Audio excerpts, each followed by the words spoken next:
Hola, ¿qué tal? Muy buenas noches. Mi nombre es Rubén Guía, soy abogado, especialista en Derecho Procesal Constitucional venezolano.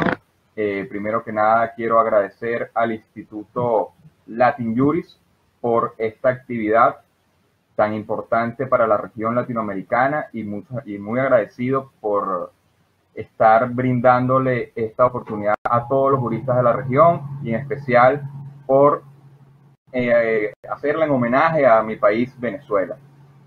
En esta oportunidad, Latin Juris me ha encomendado conversar con ustedes acerca de la estructura del Estado venezolano. En ese sentido, he denominado mi ponencia como la estructura del Estado venezolano, del Estado de Derecho al Estado comunal de desderecho. Ahora bien, para hablar del Estado es necesario, y de su estructura es necesario entender y hacernos de una noción de lo que es el Estado, más allá de sus elementos ya conocidos por todos, como son el territorio, población y poder. En ese sentido, estudiaremos el Estado desde una concepción individualista de lo que entendemos por ser humano. El ser humano en sus instintos posee el que llaman instinto gregario. En ese sentido, este sentimiento, esta necesidad que tiene el ser humano lo lleva a vivir necesariamente en comunidades. A lo largo del tiempo, estas comunidades fueron creciendo y nos vimos la necesidad de crear instituciones que pudieran regir y ordenar bien la vida en comunidad. Una de las primeros antecedentes de esta organización política es la polis griega o el estado ciudad de los griegos. Allí habla Aristóteles sobre la organización de un gobierno de las leyes y no un gobierno de los hombres, y el surgimiento del Estado ocurre desde sus habitantes hacia una parte superior, es decir, es un ente abstracto creado por el hombre para servir al hombre. Evidentemente esto con el recorrido de la historia del ser humano se van creando estados que ya no son resultados o son más bien resultado de acuerdos voluntarios entre todas las personas que allí viven para crear el Estado, sino más bien son creaciones forzosas, estados coactivos, creados por guerras, creados por invasiones, y estas creaciones forzosas, a diferencia de la polis griega, es una imposición desde arriba hacia el ciudadano, hacia los integrantes de los estados. Ahora bien, a lo largo de la historia, estos estados fueron ganando poder, se creó el estado absolutista, que es detenido eficientemente luego por las revoluciones tanto norteamericanas como la Revolución Francesa, una en mayor medida que la otra, y se comienza a rescatar las ideas aristotélicas del gobierno de las leyes, el gobierno de la voluntad general y no el gobierno arbitrario de una sola persona. Estas ideas fueron mejor acogidas por los revolucionarios norteamericanos,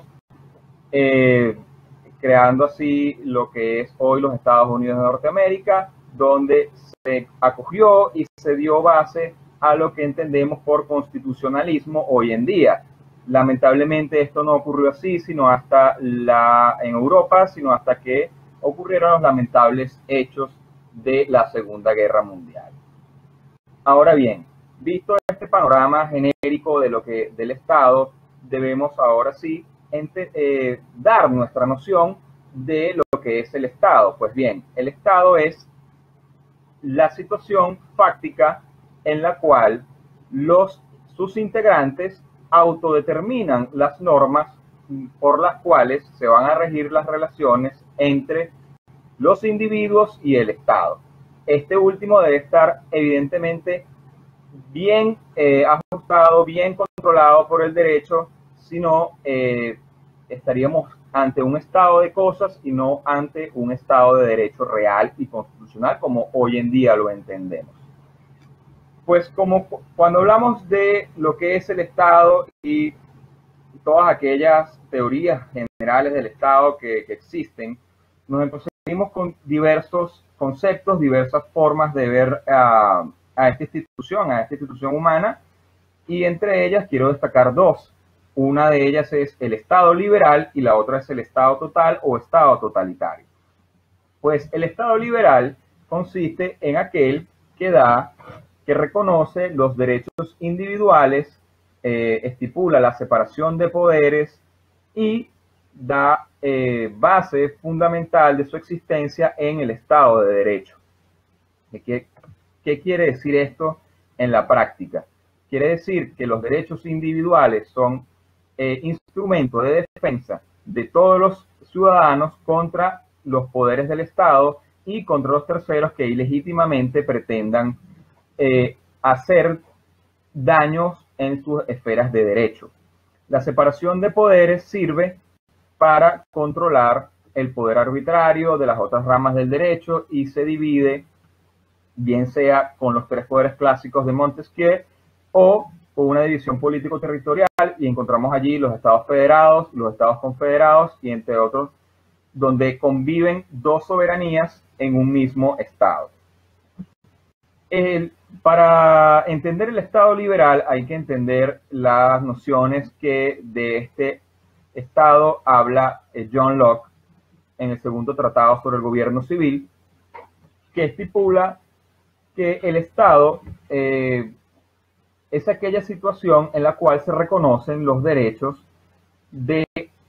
hombre cuando se encontraba en el estado de naturaleza, es decir, aquellos derechos que implícitamente se reconocen todos los ciudadanos antes de la existencia y creación del Estado. Este Estado liberal es fundamentalmente regido por todos y cada uno de los ciudadanos que lo componen. En contraposición a este Estado, conseguimos al Estado total o Estado totalitario, que es aquel estado de cosas en la cual un ente abstracto o un grupo de personas que toman el poder pretenden controlar la sociedad y dirigir la sociedad a través de actos de fuerza. Aquí los sujetos de derechos son el colectivo y no los individuos, es decir, la sociedad, un ente abstracto, es la titular del derecho y no los que la componen. A ver, en este estado total se concentran los poderes legislativos, ejecutivos y judiciales en una sola rama o en un solo poder central. En estos casos habla Giovanni Santori que existen constituciones fachadas que solo sirven para encubrir esta acumulación de poder en republiquetas, en una presunta división de poderes que no es tal y que en la práctica ocurre que el poder está concentrado o secuestrado por un grupo de ciudadanos o de personas que pretenden imponer por actos de fuerza su voluntad. Principalmente estos regímenes tienen una característica que en su denominado ordenamiento jurídico, por llamarlo de alguna manera, sin pretenderle legitimidad por llamarlo así,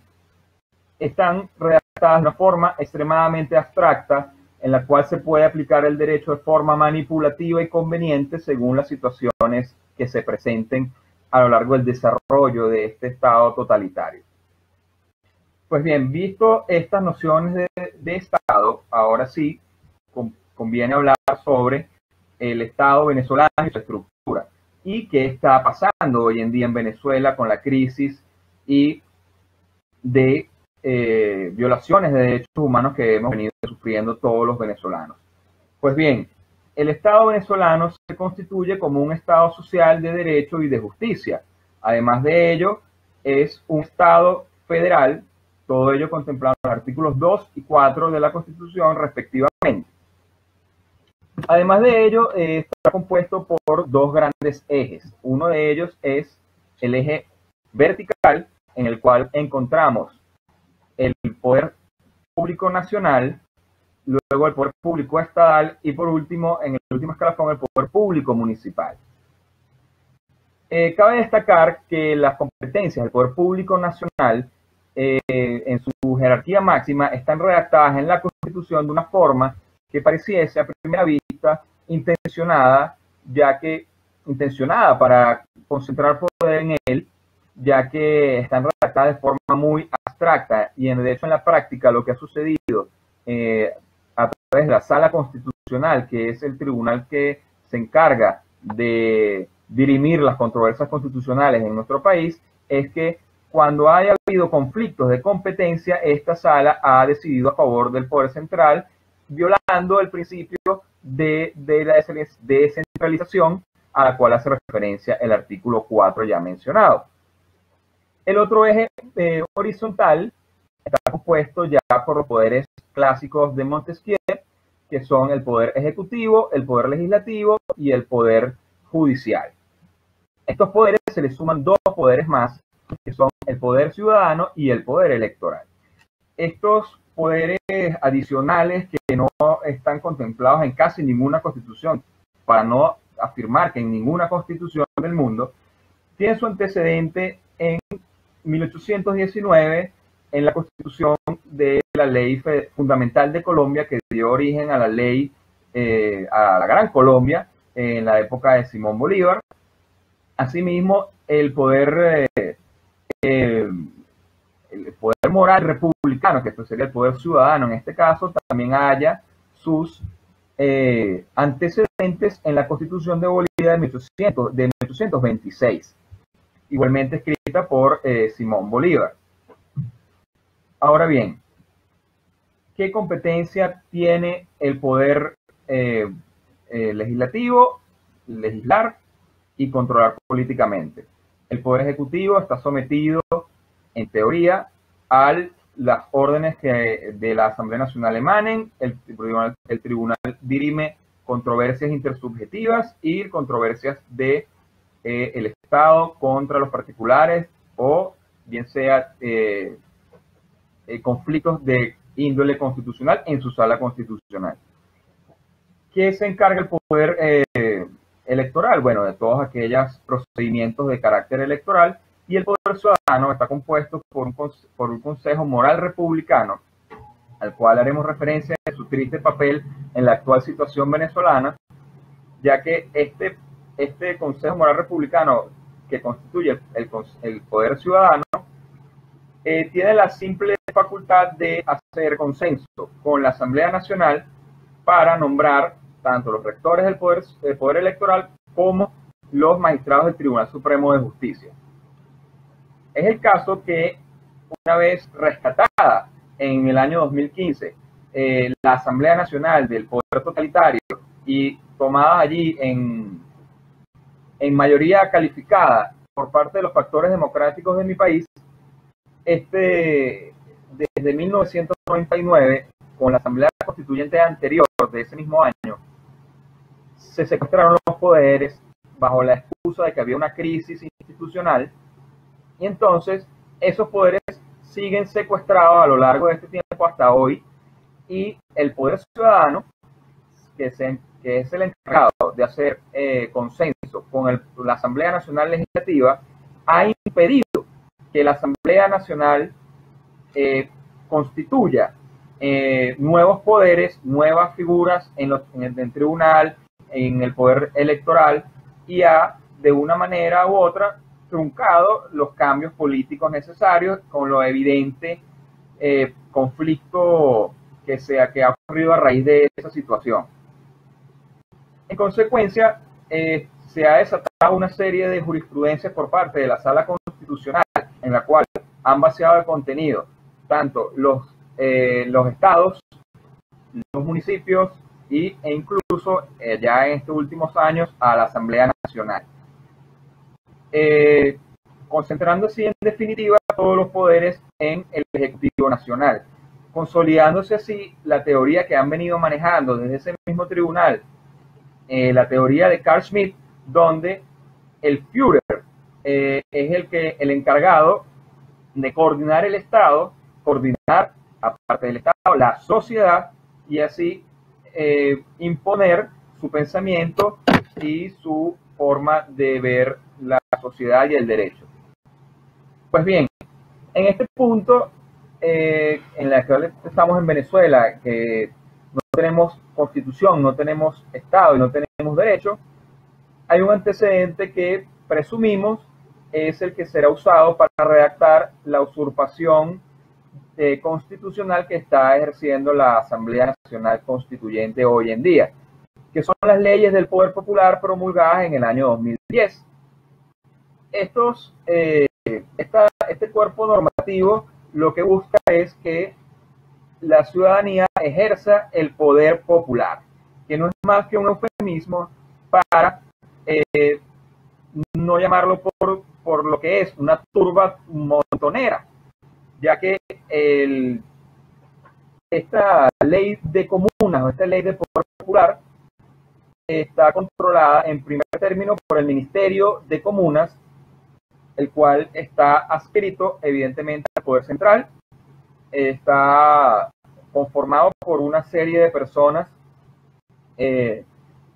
están controladas por el Ejecutivo Nacional, por sus voceros, y además tiene unas competencias muy abstractas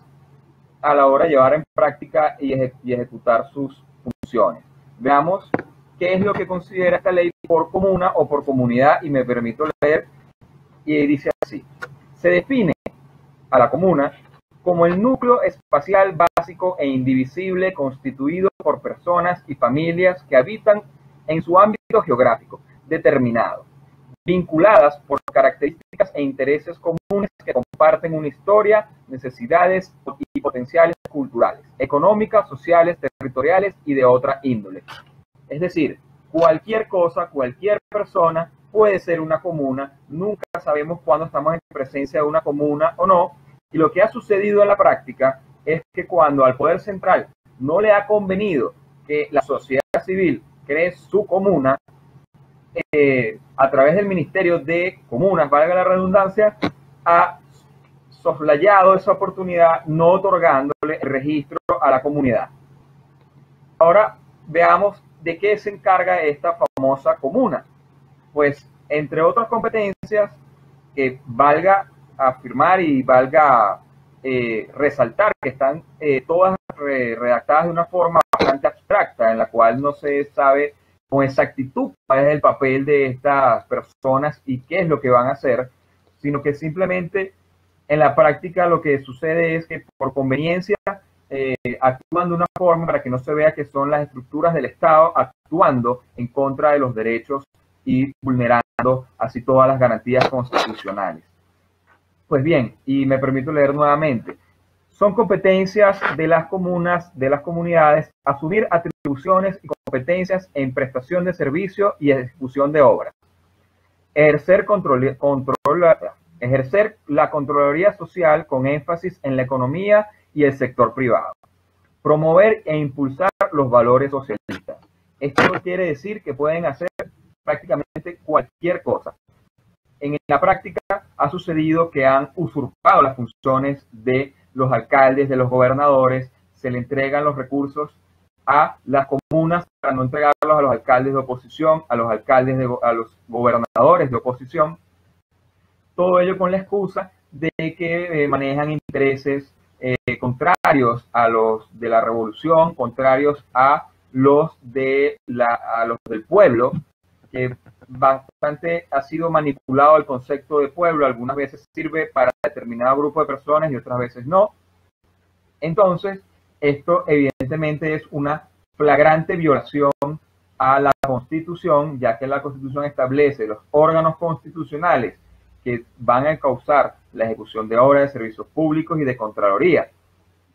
Cabe destacar que además la Constitución venezolana establece que cómo son los medios de ejercicio de este poder popular. La Constitución establece que los ciudadanos de determinado municipio o de las parroquias, que son las subdivisiones de los municipios, pueden organizarse en asambleas de ciudadanos y realizar una determinada resolución, la cual siempre va a ser obligatoria para el Ejecutivo o para el Consejo Legislativo correspondiente. Es decir, estas leyes vienen a solapar y a soslayar la Constitución para montar una estructura paralela del Estado. En este punto, las comunas sirven para vulnerar los derechos de propiedad, evitar que se acumule capital, evitar que se acumule riqueza, que en definitiva es lo que le otorga poder a los ciudadanos, ya que este gobierno es de corte totalitario y pretende dirigir la sociedad. En definitiva, en Venezuela nos encontramos ante la ruptura de la estructura de la Constitución, nos encontramos ante la ruptura del ordenamiento jurídico y, por lo tanto, estamos ante el desderecho, ya que inclusive las facultades legislativas y judiciales han sido secuestradas por el partido de gobierno, en la cual se perdió la seguridad jurídica, se perdió todos los derechos, inclusive Venezuela ha estado en consecuente conflicto con el sistema interamericano, perdiéndonos así nuestra protección a los derechos y nuestra garantía que nos ofrece el sistema interamericano de derechos humanos. Y bueno, para terminar esta conferencia, quiero resaltar que estos regímenes lo que pretenden es desconocer todo tipo de orden jurídico y moral, ya que inclusive en los actuales tiempos se ha justificado el homicidio a través de la neolengua, a través del doble pensar orwelliano, y se ha desconocido cualquier límite al poder y por lo tanto estamos ante el desderecho comunal que pretende imponer el régimen de Nicolás Maduro con la usurpación que está cometiendo la Asamblea Nacional Constituyente, que hoy en día está vigente, que incluso crea leyes constitucionales, lo que es una completa contradicción, ya que para lo único que es competente una Asamblea Constituyente es para crear un proyecto de constitución, el cual debe ser refrendado en votación popular, y no puede estar creando leyes constitucionales, que por ejemplo una de las leyes que quiere crear esta Asamblea Nacional Constituyente es la ley del odio, que se parece más bien a las leyes que creó el régimen del terror de Robespierre y que llevó a la pérdida y guillotinamiento de muchísimos franceses en esa época y la pérdida de la República Francesa en ese momento. Bueno, no me queda más nada que agradecer a Latin Juris, a todos ustedes que están en presencia de estas importantes jornadas que creo yo que son una colaboración importante a el derecho latinoamericano. Y bueno, muchísimas gracias por su atención. Hasta luego.